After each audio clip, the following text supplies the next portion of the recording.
I went to the Craig Jones Invitational and watched two people win $1 million. Was it worth it? But first, I have to plan my trip. First, I booked the event tickets. Discount codes were available through B-Team social media. Book my flight to Las Vegas. And book my flight home. I tried to find a decent hotel that was close to Thomas and Mack, but still inexpensive.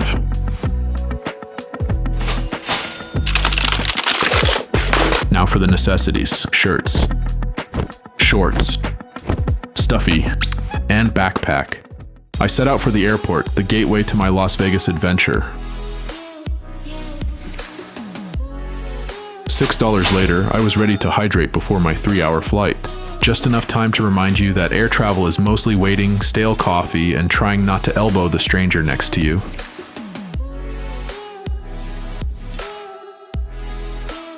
It's hot. Let's see if this hotel is 5 stars or just 5 minutes of regret. The trek from the lobby to my room felt like navigating a maze with no end in sight, though the quiet was a small comfort. For the price, it's not bad. Sometimes good enough is all you need. I just got to my hotel. It was super hot outside. So I'm gonna grab some food. I'm gonna get some sleep so I can see Gabby crush Craig in the morning. Vegas prices make airport food seem like a bargain, but it's way too hot to brave the outdoors, so Uber Eats it is.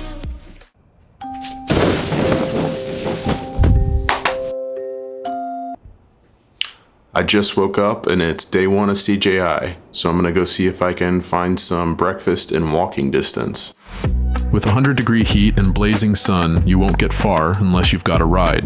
So I headed to the nearest smoothie shop that Google claimed was open. Spoiler alert, it wasn't. Looks like Uber Eats wins again. For $22, this burrito better be worth its weight in gold. Time to head over to the event and see how everything looks.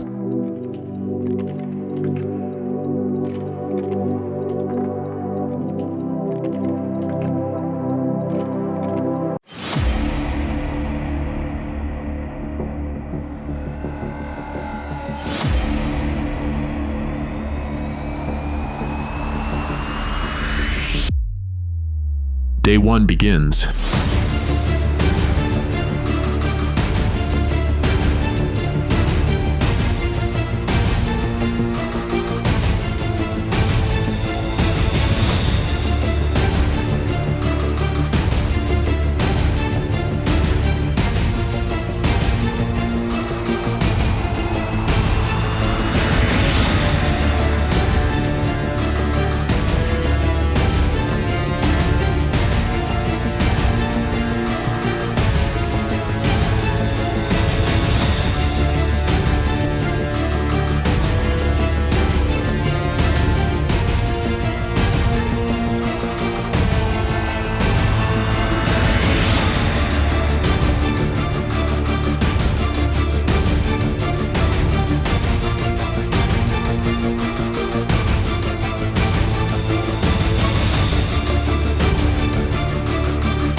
And just like that, the day came to an end and it was time to rest. Alright, so here we are on day 2. After day 1, I got back to my hotel at about 1:30 a.m. Each match was about 15 to 20 minutes, and there were 24 matches. I was at the event from about 2 p.m. till 1 a.m. The event started at 3 p.m. I was sitting in a seat for about 10 hours. Day 2 is going to be much shorter. It's just quarterfinals, finals, and the super fights. So it would be better if they more evenly distributed the matches over a 2-day period. The alley was a cool setup. It looked really nice. It really does prevent ref interference more than having no wall there. You see at ADCC, guys get driven off the mat. There's a bunch of resets. That never happened, and it was really cool to see how people played with the wall. The negative aspect of that wall was that if you're sitting on one of the lower rows, You really can't see anything happening if the athletes are on the same side of the mat that you're on. The spectator cannot see over the wall to see down where the athletes are if they're on the ground. That means that a majority of the time, you're going to be looking at the monitor, which you could be doing from your phone or your home. So there is a negative aspect to the wall. Also, I think that having a single mat really extended day one. I don't think there's anything that they can do about that. I'm sure the cost would be prohibitive to have 2 mats, and I'm not even sure if there's enough space to fit them in Thomas & Mack. During the event, there wasn't any type of meet and greet in the hallway. None of the popular athletes were out there. The only vendors were Street X and Rollbot. Rollbot had some rolling dummies out there that people could play with in the hallway. Street X had a full line going quite a ways down the hallway, almost the entire day one. I don't know what merch they had that everyone was so interested in, so I guess I'm missing out on something because it was packed the whole day. As for seating, I think I picked the wrong seats. I thought maybe the more expensive tickets that were closer to the ground would be better. That was not the case.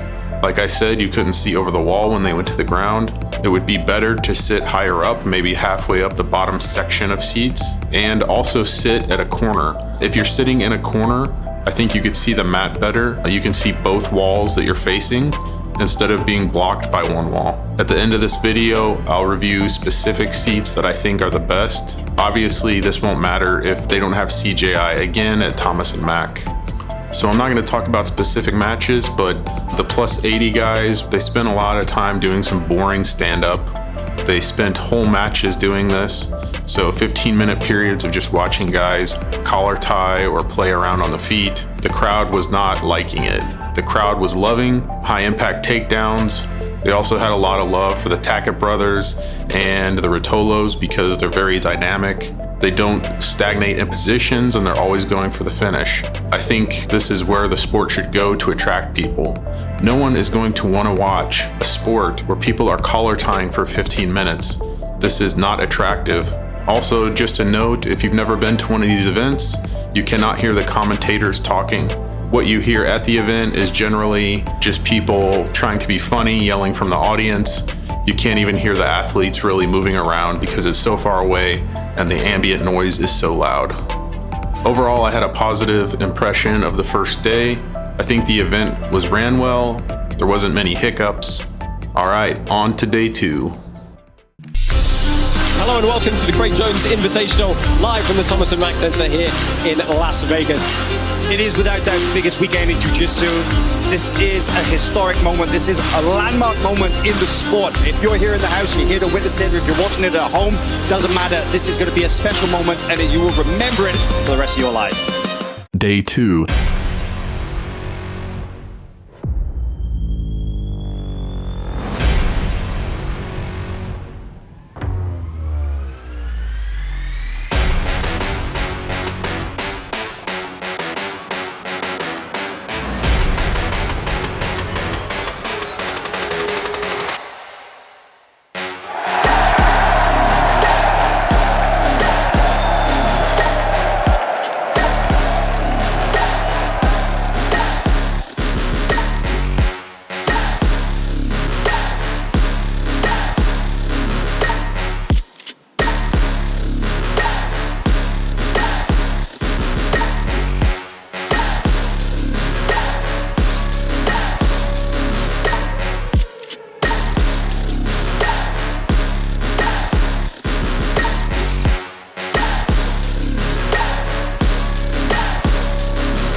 Just got back from day 2 of CJI, walked about 20 minutes back to the hotel in 100-degree weather. I think that's doable if the sun's down. If the sun was up, I wouldn't do it. It's also kind of a rough area. but a lot of people walked back toward the strip, so if you join in with a crowd, it's not that risky. Today I got to meet a few people, got to meet Jocko. There was a few other people there walking around in the hallway. I got to meet Gordon. No, not really. Like I did yesterday, I ate there. The food prices were crazy. It was $11 for chicken strips and fries and $5 for a bottle of water. So expect that when you go, the prices are gonna be really high. The prices are high in Vegas for food. Prices are high everywhere. I would say one significant expense for this trip is the Uber rides. Getting back from Thomas and Mack back to my hotel is probably less than a mile, but it costs like $20. When everyone's leaving the event center, it gets even higher price because there's a surge. Expect that you'll be paying a lot for Uber or Lyft if you're not renting a car. So I'm heading back home tomorrow. I'll record another video to wrap this up when I get there. As the trip ended, I headed home, reflecting on the tournament. Was it worth the chaos and heat? Who knows? Sometimes it's about the stories you bring back, not the destination. Now that I'm back home, let's go over the cost of this trip and a few tips for anyone thinking of going in the future. The total cost of the trip, including tickets, flights, hotels, food, and Uber, came to $1,362. If the event happens again at the Thomas and Mack Arena, the ideal seats would be about halfway up between sections 113 and 114. These seats not only offer a great view, but also give you the chance to meet more athletes, as they use this aisle to head to the bathrooms from the VIP area. Bring a cushion if you can. The first day was around 10 hours of sitting on a hard seat, and trust me, your back will thank you. Don't bring anything extra like hats or items you'll have to carry around all day. They have strict bag policies, so it's best to travel light. Make sure to bring a hat and sunscreen because Las Vegas is incredibly sunny and hot. You'll need all the protection you can get from that desert sun. It might be best to stay on the strip, where you can walk around and grab food in the air conditioning.